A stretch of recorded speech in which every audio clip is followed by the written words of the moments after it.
"You're serious?" I said, my voice trembling as I stared at Richard from across the living room. "You want me to give you $3,000, on top of the $4,000 I already give you every month?" He leaned back in his recliner, folding his arms over his chest like a king issuing an order. "I need a new car," he said, his tone clipped and matter-of-fact. "The old one's falling apart. I don't see what the big deal is. You've got the money." I felt my chest tighten. "The big deal, Richard, is that I've already sacrificed enough for this household. I cover the bills, the groceries, your utilities. I even helped pay off Adam's credit cards. Now you want me to buy you a car?" "Yes," he said, his voice rising. "Because I deserve it. I've done enough for this family. It's time for you to pull your weight." Pull my weight. The words hit me like a slap. I'd been financially supporting this household for years, working tirelessly to keep us afloat while my father-in-law and my husband, Adam, treated my paycheck like a bottomless ATM. And now, the one time I set a boundary, Richard had the audacity to call me selfish. "I'm not doing it," I said firmly, standing my ground. "You'll have to figure out another way." His face twisted with rage, the vein in his forehead bulging. "You're just like your mother, always thinking you're better than everyone else." He stood abruptly, his movements sharp and aggressive. "Don't you dare disrespect me in my own house." "Your house?" I shot back, my voice shaking. "This house is paid for with my money, Richard." Before I could react, he lunged forward, shoving me with both hands. I felt my feet slip on the hardwood floor, and then I was tumbling down the stairs. The world blurred as pain shot through my body. I landed hard at the bottom, my arm twisted beneath me and my head pounding from the impact. For a moment, I couldn't move. The pain was overwhelming, and tears stung my eyes as I tried to catch my breath. Above me, Richard stood at the top of the stairs, his face still contorted with anger. "That's what happens when you don't respect me," he spat, before turning and stomping back into the living room. I expected Adam to rush to my side, to help me up or at least ask if I was okay. But when he appeared at the top of the stairs, his expression was blank, almost bored. "You should have just given him the money, Maya," he said with a shrug. "You know how he gets." My name is Maya, and for the past 4 years, I've been the financial backbone of a household that doesn't respect me. I married Adam because I thought we were building a life together, but it quickly became clear that his priorities were tied to his father, Richard. When Richard's health began to decline, I agreed to move into his home to help out. What I didn't realize was that helping out meant funding everything: rent, utilities, food, and even Richard's personal expenses. At first, I thought it was temporary. I told myself that Adam and Richard appreciated what I was doing, even if they didn't always say it. But as time went on, their sense of entitlement grew. Adam stopped working entirely, claiming he needed to be home to support his father. Richard, meanwhile, began making bigger and bigger demands, treating my paycheck like it belonged to him. Still, I stayed. I told myself it was for the good of the family. But lying at the bottom of those stairs, bruised and aching, I realized the truth. This wasn't a family. It was a one-sided arrangement where my value was measured solely by what I could give, and I was done. That night, I packed a bag. I didn't say a word to Adam or Richard as I grabbed my things and walked out the door. My heart pounded with a mix of fear and determination, the sting of their betrayal still fresh. I didn't know exactly where I was going, but I knew I couldn't stay. I checked into a motel and sat on the edge of the bed, my phone clutched in my hands. I could feel the weight of what had just happened pressing down on me, but I wasn't going to let it break me. For years, I had been their safety net, their source of stability. Without me, they'd fall apart, and this time I wasn't going to catch them. The next morning, I made the call. "Angela," I said when the lawyer answered, "I need your help. It's about my husband and his father." Meeting Angela, my lawyer, felt like the first breath of fresh air I'd taken in years. She listened carefully as I explained everything, how I'd been covering all the household expenses, how Richard had demanded more money for a car, and how the confrontation had ended with me at the bottom of the stairs. You've been financially supporting your husband and father-in-law entirely on your own? Angela asked, raising an eyebrow. I nodded. For the past 4 years. Every bill, every expense, everything comes out of my pocket. And your name is on the mortgage or deed of the house? She asked, flipping through her notes. It's all in my name, I said, my voice firm. They couldn't qualify for the loan without me. I pay for it. I own it. Angela's lips curved into a small, knowing smile. Then this is your house, Maya, not theirs. We'll start with eviction papers for both of them. The thought of evicting Adam and Richard made my stomach churn with a mix of guilt and satisfaction. For years, I'd put their needs above my own, convincing myself that I was doing the right thing. But that night on the stairs, I realized that kindness and loyalty meant nothing to people who only saw me as a means to an end. What about Richard pushing me? I asked. He could have seriously hurt me. We'll include that in the lawsuit, Angela said firmly. You're not just evicting them, you're holding them accountable for their behavior. Let's make sure you get justice. The next few weeks were a whirlwind of preparation. Angela helped me gather all the evidence I needed to support my case. Bank statements, receipts, even text messages where Richard and Adam made their entitled demands. Seeing everything laid out in black and white was both validating and infuriating. For years, I had convinced myself that I was overreacting, that things weren't as bad as they seemed. But the numbers didn't lie. I'd poured tens of thousands of dollars into that house while Adam and Richard contributed nothing but complaints and criticism. Angela also encouraged me to document the incident on the stairs. We'll need to show that there's a history of abusive or threatening behavior, she said. This isn't just about money. It's about creating a safe environment for you moving forward. Safe. The word hit me harder than I expected. For years, I'd put my safety, both emotional and physical, on the back burner, prioritizing the needs of others. Now, for the first time, I was fighting for myself. Meanwhile, I started making quiet plans to rebuild my life. I found a small apartment close to my job and began moving my things there in secret, one carload at a time. The house still felt like a minefield, and I avoided Adam and Richard as much as possible. Adam barely noticed my absence. He spent most of his time glued to the couch or arguing with his father about God knows what. Richard, meanwhile, was still fuming over my refusal to buy him a car. Every interaction with him felt like walking a tightrope, but I held my ground. The final piece of the puzzle was setting up the legal bombshell they'd never see coming. Angela drafted eviction papers which would force them to vacate the house within 30 days, and a civil lawsuit for damages related to the assault and financial exploitation. They're not going to take this well, she warned. Be prepared for some backlash. I'm ready, I said, my resolve hardening. They've pushed me around for too long. The hardest part was keeping my plans to myself. My coworkers noticed that I seemed distracted, but I brushed off their concerns with vague excuses about stress at home. The truth was, I felt like I was living a double life. One version of me was still playing the dutiful wife and daughter-in-law, while the other was quietly reclaiming her independence. Late at night, I'd lie awake in my new apartment, replaying everything that had happened. The anger and hurt would bubble up, threatening to overwhelm me. But then I'd think about the moment I'd serve them the papers. I pictured their faces, Richard's smug confidence shattering, Adam's indifference replaced with disbelief, and it gave me the strength to keep going. The day finally came. Angela met me at the house, her calm professionalism grounding me as we walked up the driveway. My heart raced as she rang the doorbell, the stack of papers in her hand feeling heavier than it should. Richard opened the door, his expression immediately souring when he saw me standing beside Angela. "What do you want?" he snapped. Angela didn't miss a beat. "Mr. Williams, you've been served," she said, handing him the papers. "You and your son are required to vacate this property within 30 days. Additionally, my client is filing a civil lawsuit against you for damages related to assault and financial exploitation." "What the hell is this?"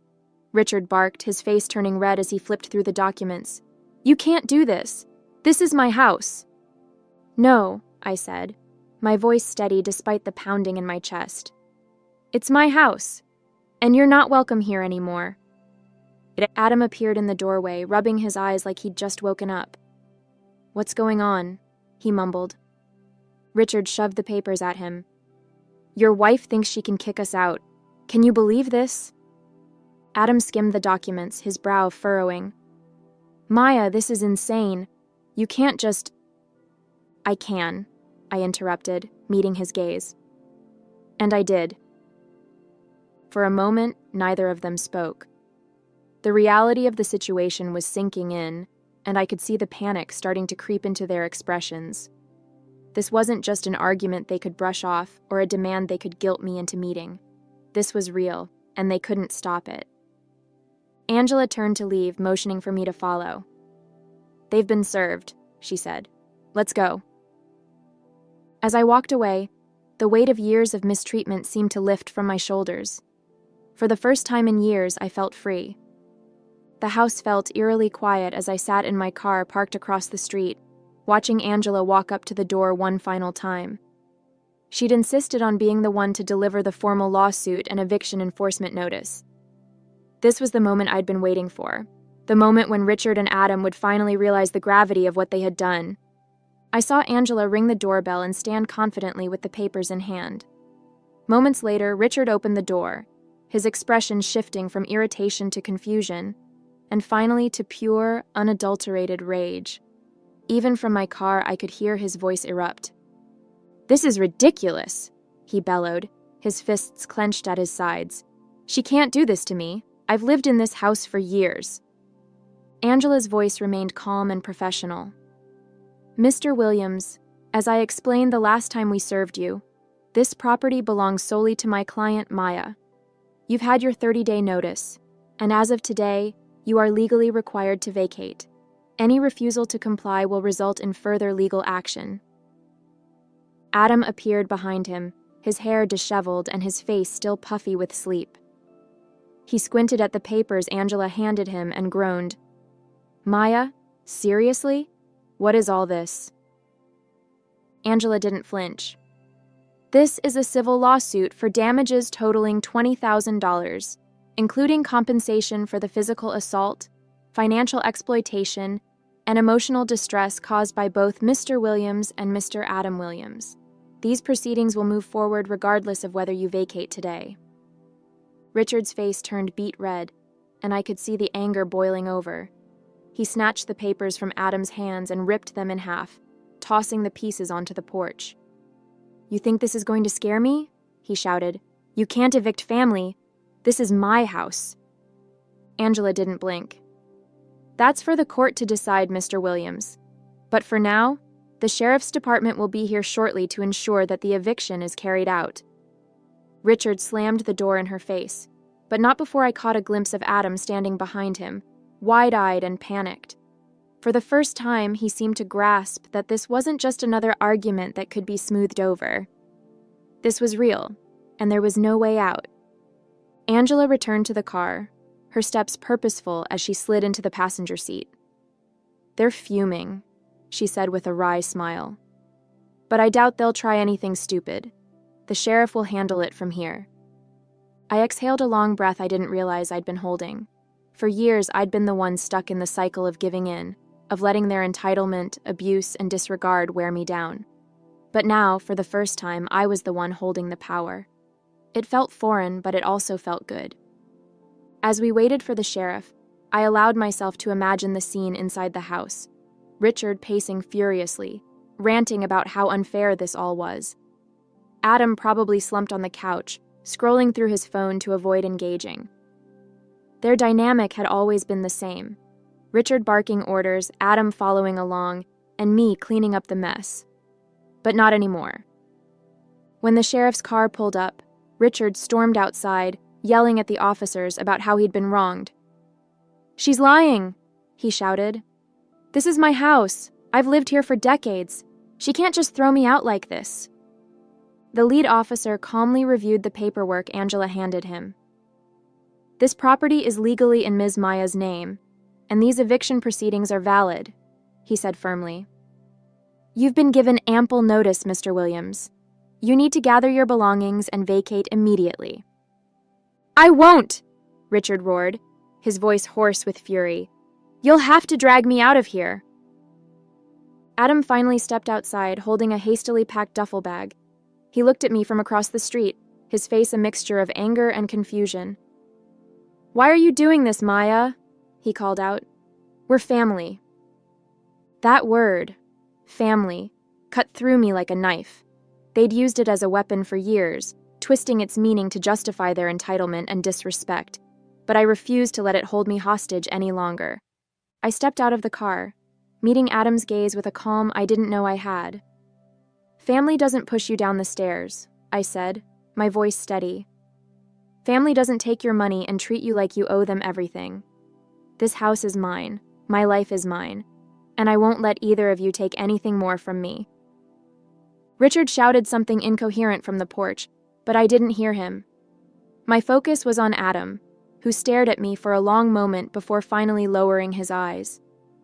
For once, he had no comeback, no excuses. He slung the duffel bag over his shoulder and trudged down the driveway without another word, his father still fuming behind him. The sheriff's officers escorted Richard back inside to gather his belongings, and Angela placed a reassuring hand on my shoulder. "You've done it," she said quietly. "This chapter is over." As I watched Adam and Richard leave the house for the last time, I felt a surge of emotions, relief, pride, and an overwhelming sense of freedom.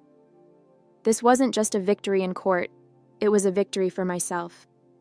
For the first time in years, I'd stood up to the people who had tried to diminish me, and I'd won. I turned to Angela, a small smile tugging at my lips. "Let's go," I said. "I've got a life to rebuild." The house felt so much larger once Richard and Adam were gone. As I walked through the quiet rooms, I was struck by how different everything seemed. Without their constant presence, the space that had once felt suffocating now felt like a blank canvas, a place I could finally reclaim as my own. The sheriff had left a short while ago, taking with him the last traces of their entitlement. Richard had resisted until the very end, ranting about how unfairly he'd been treated, but there was nothing left for him to cling to. Adam had been quieter, a shadow of the man who'd once promised to build a life with me. Watching him leave, dragging his duffel bag down the driveway, had been bittersweet. I felt no anger anymore, only pity. Angela stayed with me as I locked the front door. "You've done something not many people have the courage to do," she said, her tone warm. "It's hard to walk away from people you've invested so much in, even when they don't deserve it." I nodded, her words sinking in. "I think I finally realized it wasn't just about the money," I said. "It was about taking back control. For years, I let them make me feel like I didn't have a choice, like I owed them everything. But I don't owe them anything." Over the next few days, I began to rebuild my life, piece by piece. I changed the locks on the house and hired a cleaning service to help scrub away the physical reminders of Richard and Adam's presence. It felt symbolic, almost therapeutic, to erase the mess they'd left behind. For the first time in years, I didn't feel like a stranger in my own home. Friends and coworkers reached out to check on me, offering words of encouragement and support. "You're amazing for standing up for yourself," Lily said over coffee one afternoon. "It would have been so easy to just keep putting up with it, but you didn't." "I think I just reached a breaking point," I admitted. When Adam told me I should have given Richard the money, I realized he didn't care about me at all. And if he didn't care, then why was I giving so much of myself to him? Lily nodded. "It's hard to see that when you're in it, but you're out now. That's what matters." Richard and Adam tried to contact me once, but I ignored their calls. Angela assured me that they had no legal grounds to challenge the eviction or the lawsuit. "You've already won," she said, and I believed her. For the first time in years, I felt untouchable. My focus shifted to the future. I started exploring new career opportunities and hobbies I'd put on hold for far too long. Without the weight of their demands, I had the time and energy to invest in myself. I even began considering selling the house, my house, and moving somewhere new, somewhere that didn't carry the ghosts of the past. One evening, as I sat on the patio with a glass of wine, I let myself reflect on the journey that had brought me here. It hadn't been easy, far from it. But every step, every painful moment, had taught me something about my own strength. I'd spent years letting others define my worth, but not anymore. I looked out at the quiet street, the stars just beginning to dot the sky. For the first time in years, I felt truly free. This was my life, and I was finally living it on my terms. A few months later, my life had completely transformed. The house I once shared with Richard and Adam no longer felt like a prison. It was mine now, truly mine. Every corner, every room reflected the life I was rebuilding for myself. The walls that used to echo with their demands and entitlement were now filled with peace and quiet. I'd finally put the house on the market, a decision that felt symbolic of closing that chapter for good. Angela helped me navigate the legal and financial hurdles, and the lawsuit against Richard was progressing in my favor. The compensation I stood to gain wasn't just about the money, it was about holding him accountable. Knowing that he would face consequences for his actions was its own kind of closure. In my new apartment, everything felt lighter. Without the constant burden of their expectations weighing me down, I finally had the time and energy to focus on myself. I took up yoga, started painting again, and even planned a trip to a quiet coastal town I'd always wanted to visit. For the first time in years, I felt like I was living, not just surviving. The people in my life noticed the change. "You look happier," Lily said during one of our coffee dates. "Like a weight's been lifted." "Because it has," I said with a smile. For years, I thought walking away meant giving up. But now I realize it was the bravest thing I've ever done. She raised her cup in a mock toast. "To brave new beginnings." "To never settling for less," I added, clinking my cup against hers. Richard and Adam's absence no longer haunted me. I stopped replaying the events of that night on the stairs or wondering if I'd done the right thing. I knew I had. They'd tried to make me feel small, but in the end, their actions had only made me stronger. I didn't need their apologies or explanations to move on. I'd built a new life, one they had no part in, and that was enough. The lawsuit's final judgment came a few weeks later. Richard was ordered to pay damages, and though I doubted he'd ever willingly accept responsibility, the ruling gave me closure. It was a legal acknowledgement of everything I'd endured, a confirmation that my story mattered. On the day I handed over the keys to the house's new owners, I stood in the empty living room one last time, letting the memories wash over me. The anger, the hurt, the betrayal. It was all still there, but it no longer controlled me. I had taken back my power, and in doing so, I had found myself again. As I stepped outside and closed the door behind me, I felt a sense of peace I hadn't known in years. The road ahead was open and full of possibilities, and for the first time in a long time, I was excited to see where it would lead. This wasn't just the end of one chapter, it was the beginning of a story entirely my own,